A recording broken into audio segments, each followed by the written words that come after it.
So we're a 76-year-old company, but we're in a time where we're brand new. My name is Mary Steinebrunner, the General Manager of Dunlop Protective Footwear, U.S.A.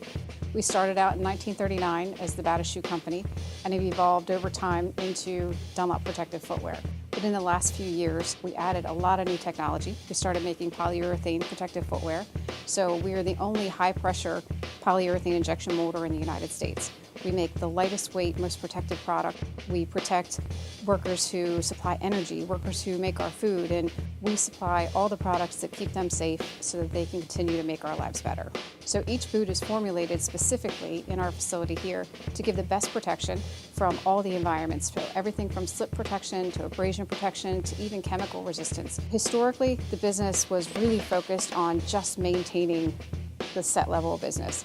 And today we're in growth mode. We received a $100,000 grant from the state so that we can invest in new technology and training our employees to really stay ahead of the curve. Because we're adding new technology and because we're looking at new markets and new products, new polymers, we're able to touch a much broader customer base. Being in Maryland, we have great access to the ports. We have great access to the interstates, so all the trucking business and transportation business that we do makes it pretty easy for us to get, transportation companies in and out to get product from the port.